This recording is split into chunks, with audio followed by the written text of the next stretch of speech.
I'm back. I feel fully better from being sick like 3 weeks ago. The fact that I ended up taking about 2 weeks for me to go ahead and get even like 90 to 95% better, and then it took me a full week just to actually get that like 5 to 10% back.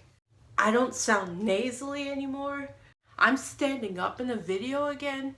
Actually, there's a reason why I decided to do that. I get way more energy when it comes to me standing up in a video than when it's just me sitting down. Plus, I ended up going through my older videos, and I also recognized that I'm way more expressive and like way quicker actually with speaking when it comes to me standing up instead of me sitting down. Anyway, for those who do not know, I'm your local internet friend, aka Toki, and last week's video specifically was talking about generational curses and generational trauma, but also like a kind of dipping my toe into actually telling you what the project I was trying to work on is about.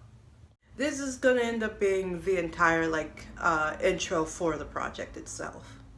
But this video will also double as kind of like a bit of a disclaimer, and for the most part, like explaining why this project itself means so much to me.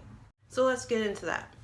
Now, what I named this project, so I can stop calling it the project, is Luna's Greatest Illusion. There are definitely situations in which I end up calling it Luna's Vision, Luna's Illusion. It has, the main idea is the character Luna and her waking up from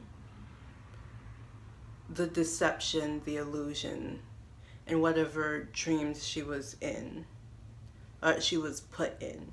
The best way for me to possibly explain it is like it's almost similar to like a spiritual awakening, or essentially a moment of clarity amongst chaos.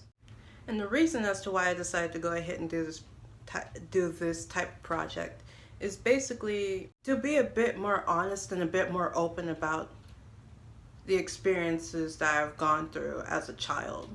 But there's also a slight problem that I end up having to deal with myself when it comes to talking about my childhood and the things that I've gone through. So that is something else I'm going to be talking about in this video. Now, for better or for worse, my main priority is to be honest, is to be authentically honest and honestly blunt honest. It is not to sugarcoat anything, though I am very picky when it comes to word choice. But with that honesty comes rubbing people the wrong way, or people taking it as something that it's not, which spoiler alert for the rest of my stories, will end up being a consistent like thread throughout my entire life. And to me, I feel like I am the only one that ends up actually being this bothered by pretty much everything that was happening in my family that I have to speak about it. But also I have kind of this fear of speaking about it because it seems like I'm the only one doing so. Like I'm the only one airing out the dirty laundry or opening up Pandora's box, which itself can be classified as a generational curse, you know, like not actually speaking about what's happening behind closed doors or keeping family matters among family. Now, this type of thing tends to happen a lot when it comes to families that are toxic and are too sensitive to being classified as toxic. And if anything, for my family specifically, a lot of the rules and expectations tend to be unspoken and only found through subtext. At least that's how I got through most of my family issues, to be fair. My survival tool was being able to read people's behavioral patterns and find like the subtext in that, using that idea itself to try to create a more stable environment for myself, which, as I do more research on like child development, child development in the mental category, it just meant to some extent I felt like I was not in a stable environment, and I made it my goal to try to create a stable environment. But in the same idea,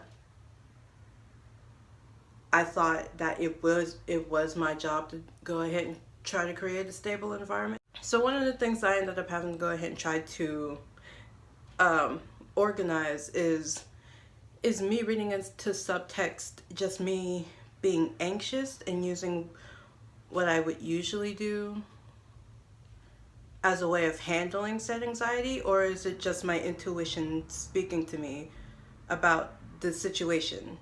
And honestly, there is proof for both. So I don't know what I'm supposed to do with that. Like at this point, it's gotten to best case scenario, no one in my family watches my videos. But it's also worst case scenario, one of them sees my videos and gets, I want to say the term butthurt, but I also feel like that's painting it in a negative light. The main problem with my family, and I'm going to be strictly honest, is most of the adults are emotionally immature or emotionally stunted. Everyone tries to handle things logically, and no one's really thinking about how feelings are actually played into that. But in the same breath, people are trying to make sure that they don't hurt other people's feelings by being as logical as they possibly can.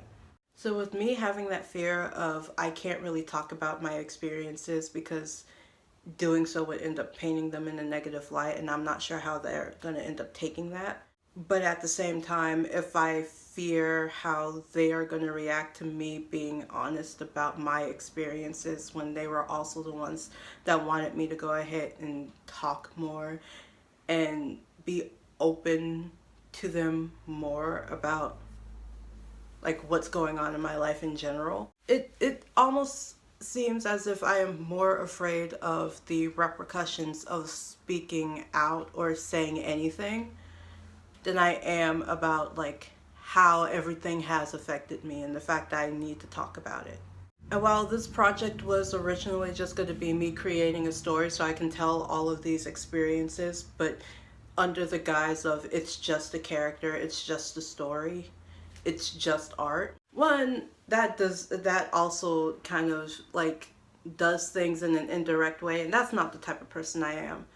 But two, it also continues the said generational curse of like not addressing the actual problem, not speaking out about the actual problem, not saying anything, and leaving everything up to subtext and like other people have to figure it out. Plus it just creates more stress on me for having to figure out exactly how am I supposed to go ahead and create a story with everything that I've gone through,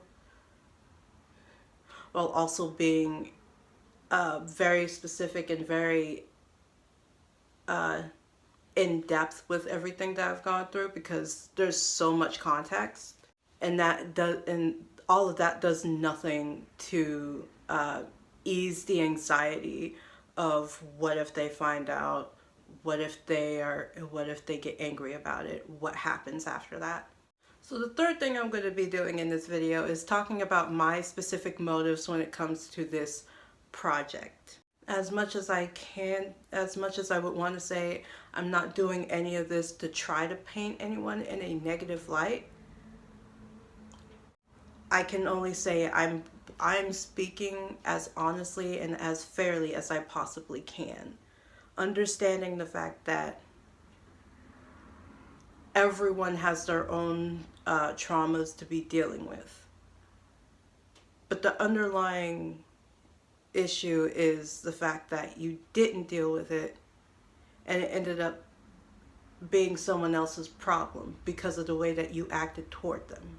So I will be talking about my experiences as authentically as I possibly can, as fairly as I possibly can, with compassion and understanding and everything that a person that's supposed to be good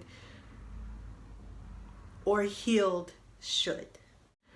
But also, given the fact that no one really knows exactly why gossiping is such a negative thing, and I should definitely talk about that in a completely different video. I would like to go ahead and point it out like this. It's either gossiping is a negative thing, but what I'm doing is talking about my personal experiences, so that it's not gossiping, or gossiping itself is not as negative as people would think it is. And it just ended up getting essentially a bad rep because it was supposed to be used against those who were assigned female at birth, because patriarchy. Next one. This project, I would like for it to help other people feel less alone about their own personal experiences, specifically when it comes to being neurodivergent, emotionally neglected, in enmeshment with their own parents, which I have to go ahead and do research on because I don't quite understand the wording. Just, there's a lot of stuff that is essentially stigmatized, and I want to go ahead and try to